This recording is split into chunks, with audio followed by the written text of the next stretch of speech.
अस्सलाम वालेकुम ख़वातीन व हज़रात, मैं हूं आपका मेज़बान फरीद रईस। आज शो के आगाज़ में गुफ्तगू कर रहे हैं साबिक वफाकी वज़ीर और अवामी मुस्लिम लीग के सरबराह शेख रशीद अहमद साहब से, जो एक नामालूम मकाम से हमारे साथ वीडियो लिंक पर मौजूद हैं। अस्सलाम वालेकुम शेख साहब, कैसे हैं आप? और ये बताइए कहाँ रूपोश हैं आजकल? वालेकुम अस्सलाम फरीद साहब, मैं सबसे पहले आपको ये क्लियर कर दूं जो मैंने कई दफ़ा आपके शो में भी कहा है और दूसरे भी कई दफ़ा शोज में मैंने मीडिया के ऊपर ये बात की है कि कोई घबराहट नहीं मुझे। ये जेल जो है ये मेरा ससुराल है और हथकड़ी मेरी महबूबा है, इसलिए ये मत कहें कि मैं कहीं रूपोश हूँ। शेख साहब, आप रूपोश ही हैं। देखें फरीद साहब, आप बार बार ये क्यों जोर लगा रहे हैं कि मैं ये कहूं कि मैं रूपोश हूं? भाई मैं रूपोश नहीं हूं, मैं भागा हुआ हूं। मेरी बात सुने, मैं ये जो कहता हूं कि जेल मेरा ससुराल है, तो आप माशाल्लाह सारे शादीशुदा लोग बैठे हुए हैं। आप सब ये जानते हैं कि ससुराल के साथ जरा अनबन हो तो बंदा फिर ससुराल जाने से घबराता है। शेख साहब, ससुराल का गुस्सा ठंडा करने के लिए थोड़े से आम और थोड़े से आड़ू ले जाइए। जुल्फी बेटा है तेरे ससुराल नहीं जेड़े किलो आड़ुआ नाल राजी हो जाते ने। खैर फरीद, ये सारी बातें तो जिम्नी हैं। असल बात ये है कि इस वक्त आलमी ताकतें जो हैं वो मेरे पीछे हैं। अच्छा, वो मुझे इबरत का निशान बनाना चाहती हैं, चूंकि मैं आपको ये पहले भी बता चुका हूं और आज फिर मैं बड़ी जिम्मेदारी के साथ ये बताता हूं कि ये जो एटमी धमाके हैं जी जी, ये सारा का सारा क्रेडिट मुझे जाता है।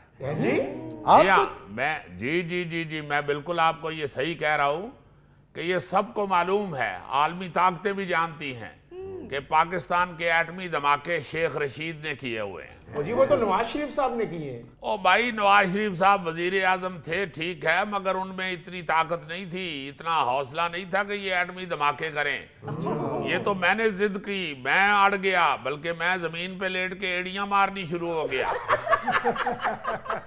ये एटमी धमाके आज होंगे और जरूर होंगे। अच्छा, इन्होंने तो फिर मुझे चक्कर दिया, जैसे को बच्चा जिद करता है कि मुझे मोबाइल दें और वालिदैन चाइना का मसनूई खिलौना मोबाइल उसको पकड़ा देते हैं। जी जी, इन्होंने भी मुझे मसनूई चाइना का रिमोट पकड़ा दिया। उसका जब मैंने बटन दबाया तो वो लाल पीली नीली बत्तियां जलनी शुरू हो गई और उसमें से गाना शुरू हो गया, छैया छैया छैया। वो तो मैंने रिमोट जोर से दीवार को मारा, फिर इन्होंने मुझे असली रिमोट पकड़ाया और मियां साहब ने कहा ये जिद्दी आदमी है, इसने बाज नहीं आना। और मियां साहब मुझे रिमोट पकड़ा के मुंह उधर करके कानों पे हाथ रख के खड़े हो गए और मैंने भी फिर गुस्से में एक की बजाय 4 5 6 दफा वो बटन दबा दिया। अच्छा, इसीलिए इतने धमाके हो गए थे। जी, ये मेरी जिद का नतीजा था, वरना धमाका तो आपको पता है एक ही बहुत होता है। बल्कि मुझे तो ये भी अच्छी तरह याद है कि पहले धमाके के बाद ही मियां साहब की तरफ से आवाज आनी शुरू हो गई थी, पानी पानी पानी पानी पिलाएं। बल्कि 5वें धमाके के बाद इन्होंने ऑर्डर कर दिया था सेक्रेटरी को, खाना लगवाएं फौरन, मेरा दिल बैठ रहा है। शेख साहब, फिर तो आपके साथ बहुत बड़ा जुल्म है कि आप सियासत के अब्दुल कदीर खान थे और आपका सफारती पासपोर्ट मंसूख कर दिया गया है। सुन नहीं सकते। अरे सुन तो मैं भी नहीं सकता था गौरी साहब, मगर हर चीज बर्दाश्त करनी पड़ती है। मैं एक सियासी वर्कर हूं, मैंने इस तरह के बहुत से हथकंडे देखे हुए हैं। फरीद साहब, ये इन्होंने बुगस के चक्कर में बस मेरा पासपोर्ट मंसूख किया और मैं ऐसे हथकंडों से डरने वाला नहीं हूँ। इनको अल्लाह अच्छी तरह पता है कि पासपोर्ट मंसूख करने का क्या फायदा। मैं जिस सवारी पे जाता हूँ उसमें पासपोर्ट की जरूरत ही नहीं होती। वो कौन सी सवारी है शेख साहब? ये वही सवारी है गोगे जिसके तुम पीछे बैठ जाओ तो वो आगे से खड़ी हो जाती है और तुम पीछे से ऐसे गिरते हो जैसे कुप्पी खत्म होने के बाद नशा ही गिरता है। ਇਹੋ ਜਿਹੀ ਡਿੱਗੀ ਸਵਾਰੀ ਨੂੰ ਬੰਦਾ ਪੁੱਛੇ ਨਾ ਕੀ ਹੋਇਆ ਤੇ ਉਹ ਕਹਿੰਦਾ ਮੈਨੂੰ ਤੇ ਆਪ ਨਹੀਂ ਪਤਾ ਲੱਗਾ। बहरहाल पासपोर्ट मंसूख होने पे मुझे कोई इतनी टेंशन नहीं है, क्योंकि मैं अल्लाह के फजल से इतनी वाकफियत रखता हूं कि मैं तो जहाज को हाथ दे के भी उसमें बैठ सकता हूं। शेख साहब, जिस जहाज को हाथ दे के बैठ जाते हैं ना, वो आउट ऑफ कंट्री नहीं जाता, वो ससुराल ही जाता है। वैसे फरीद साहब, ये थैले को आपने सूट भी पहनाया है, मगर लगता है ये मनहूस ही है। शेख साहब छोड़े इनकी बातों को, हालात के बारे में बताइए, किधर जा रहे हैं? देखें फरीद साहब, माशी सियासी इक्तसादी सफ़े मातम बिछी हुई है। रुपए के मुंह से कपड़ा हटा के देखते हैं तो वो मजीद फौत हो गया होता है। डॉलर से इन्होंने उसके अंगूठे बांधे हुए हैं और उसकी नाक में IMF की रुई दी हुई है।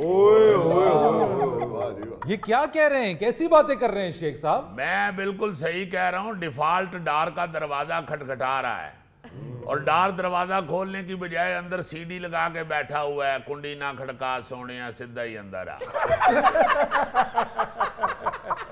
मगर शेख साहब, डार साहब तो कहते हैं कि पाकिस्तान डिफॉल्ट नहीं करेगा।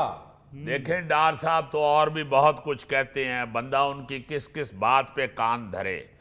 IMF के बगैर ये मसनूई बजट तैयार किया जा रहा है और इसका कोई फायदा नहीं होगा। जिस तरह चाइना वालों ने मसनूई अंडा बना लिया हुआ है, उसमें से चूजा नहीं निकल सकता, हाँ जर्दी निकल आती है।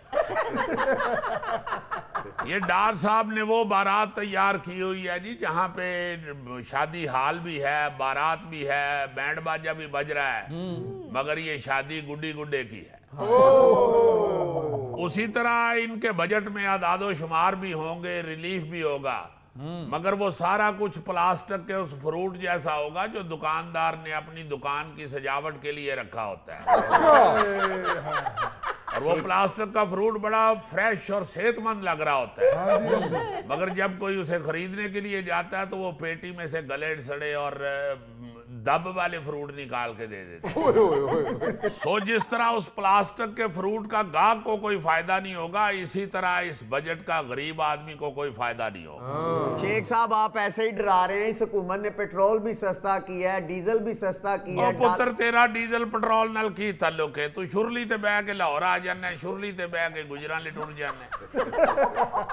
तो यार शेख साहब ने नहीं मानना, जो मर्जी है सस्ता हो जाए। नहीं नहीं फरीद साहब, ऐसी बात नहीं है, हम मानने वाले हैं, मगर कुछ करके तो दिखाएं ना। देखें, ये जो पेट्रोल और डीजल सस्ता हुआ है, गरीब को तो इसका फायदा नहीं होने वाला। ना किराए कम होने हैं, ना खाने पीने की चीजें सस्ती होनी है, वो तो जहां पहुंच गई हैं वो पहुंच गई हैं। इसलिए मैं ये समझता हूं कि ये सारा कुछ जो है ये एक ड्रामा है, और ड्रामा जब खत्म होता है आवाम उठ के बाहर निकल जाती है, बस। शेख साहब, इसीलिए आपने ये बयान दिया है कि फिलहाल PDM को अपनी रुसवाई और बदनामी का कोई अंदाजा नहीं है। देखिए, मैं आपको एक अर्ज करूं फरीद साहब, ये PDM की हालत इस वक्त उस शख्स जैसी है जो पेंट कोट पहन के तार के नीचे से गुजरता है और तार पे बैठा हुआ कौवा ऊपर से कार्रवाई डाल देता है। ये क्या बात हुई शेख साहब? और वो कार्रवाई उस शख्स के सर से शुरू होकर कोर्ट के आखिर तक पहुंच चुकी होती है। उसके बाद उसका पेंट कोट जो है वो अच्छा लगने की बजाय बुरा लगना शुरू हो जाता है।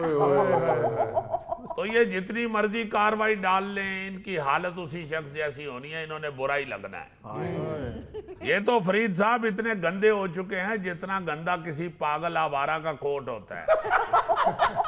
बल्कि गंदगी की वजह से ये किसी मलंग के बालों की तरह बेचारे जकड़े गए हुए हैं। और आप देखिएगा अनकरीब ये पीपल्स पार्टी और नून लीग वाले आमने सामने होंगे और शोर कर रहे होंगे, हाय हाय तेनू, हाय हाय तेनू, हाय हाय तेनू, हाय हाय।